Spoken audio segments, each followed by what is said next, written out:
contradição, né, Mário? Que, assim, meio que deixa as pessoas que não estão dentro dessa máquina de fake news, essa indústria de destruição de reputações, meio sem saída. Por exemplo, o pedido de retirada de conteúdo e a decisão do TSE que proibiu a Jovem Pan de fazer xingamentos contra o Lula. Aí o que a Jovem Pan fez? Se fez de vítima, de mártir ainda. A grande mobilização desde ontem nas redes sociais dos bolsonaristas é: eu amo a Jovem Pan está sendo censurada. Né? Então eles revertem o cenário para dizer que a Jovem Pan é uma vítima da censura e que o TSE é para alimentar justamente o principal discurso bolsonarista, que é esse da eleição de 2022. É mais até do que contra o PT, é contra a ditadura do STF, do TSE e do Xandão. Né? Então estamos defendendo a democracia para vocês contra a ditadura das instituições judiciárias. E aí fica essa guerra, né, fica esse conflito. É claro que o PT não pode recuar, a campanha do Lula não pode recuar, mas ao mesmo tempo eles revertem a situação a favor deles, né? E a Jovem Pan, né, nessa história, o que ela fez? Falou para os comentaristas o seguinte: vocês não vão xingar o Lula e quem não quiser, quem não concordar não vai participar dos programas aqui. Bom, as pessoas estão lá postando coisas nas redes sociais dizendo: eu não vou estar no programa hoje, por causa disso. Eles passaram a mensagem, acaba sendo circulado esses vídeos da mesma forma, e a Jovem Pan novamente fica tô cumprindo a decisão do TSE, mas estou sendo censurada, né? Acho que tem até um vídeo, Mário, da Jovem Pan, que fizeram uma edição, isso foi meu pai que me contou ontem, que ele até perguntou: será que isso é verdade? Assim, estão vendo essas pessoas aqui na redação da Jovem Pan? São censores do TSE que estão lá para dizer o que eles podem falar e o que não podem. A censura está instalada, é a ditadura do TSE e do Xandão dentro da Jovem Pan. E eles circulam isso nas redes do WhatsApp. Hoje teve agência de fact-check falando: é mentira que teve censor na redação, isso aqui, mas eles espalharam.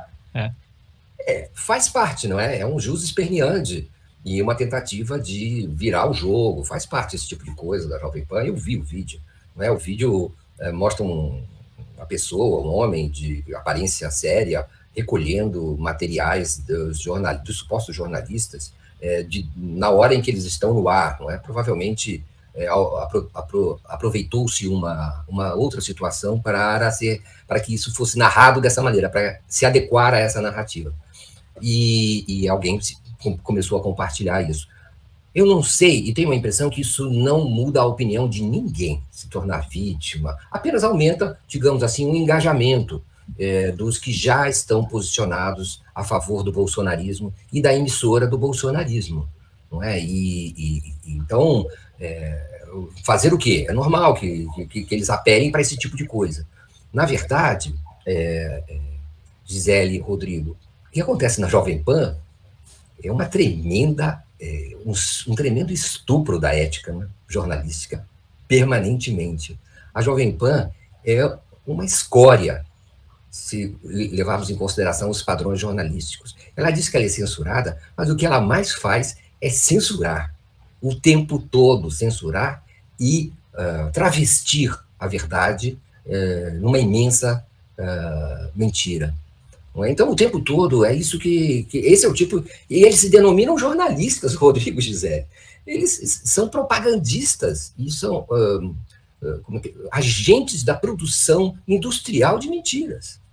Então, talvez não valha a pena considerá-los como merecedores de certos direitos que são concedidos aos agentes, digamos assim, aos agentes honestos da informação, aqueles que merecem fé pública. Não é? Então, na verdade, como é que... Agora, de novo, né? Esses censores, eternos censores e falsificadores da verdade são tratados, então, agora... Eles que são censores são tratados agora como... Se tratam a si mesmos, se descrevem como sendo hoje censurados. Veja só, essa situação é uma situação de escândalo. Infelizmente, não há como enfrentar essa gente, senão calá-los. Especialmente nesse momento, né? Tão sagrado, tão necessário, em que a vontade do eleitor está sendo pervertida por esse tipo de intervenção, de uma espécie de animosidade e de uma intenção de falsificação, né? Não apenas a falsificação, mas é a intenção de falsificar que eu creio está na mira do TSE. Muito bem. A gente criticava, né, Rodrigo e Mário, e com razão, a influência que a Globo tinha na sociedade ao longo de décadas, ao longo de anos, né, e como as pessoas foram influenciadas, foram direcionadas a odiar o PT, né, a ter pautas importantes, por exemplo, como o combate à corrupção, influenciadas pela Globo e tudo mais, e tudo isso com muita razoabilidade, que seu livro traz muito isso, né, Rodrigo? E aí foi apertado um botão turbo, e agora isso foi elevado à 10ª potência, e as pessoas se informam com a Jovem Pan.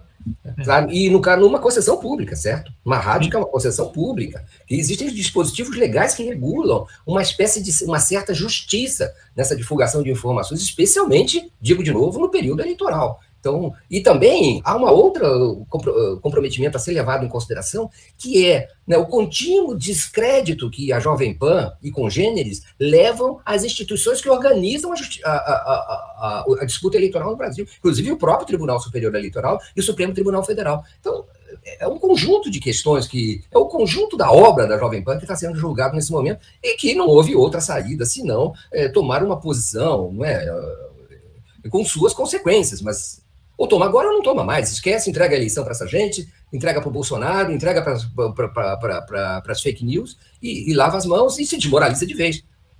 Aparentemente, o ministro Alexandre de Moraes está tentando salvar, entendeu? Uma espécie, a imagem, a importante imagem das eleições brasileiras.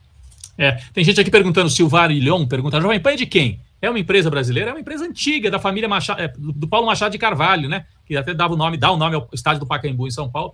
Paulo Machado de Carvalho, que era dono da Jovem Pan, era dono da antiga TV Record antes de vender para os bispos da Igreja Universal. Até a família Machado de Carvalho. Hoje quem está lá é filho ou é neto do Paulo Machado de Carvalho? Tutinha, né? Que é o dono. É uma família, como boa parte da imprensa brasileira. É uma empresa familiar, com sede em São Paulo, na Avenida Paulista. Essa é a Jovem Pan, que é uma concessão pública, como lembrou bem o Mário, e que, por isso, deveria responder, inclusive criminalmente, pelos atos e pelos absurdos que promove. Não é um órgão, um jornal privado, que tem mais liberdade, é uma concessão pública. Então, abusando, fazendo os maiores absurdos. Em tempos normais e em situações convencionais, se poderia considerar que existe um conflito.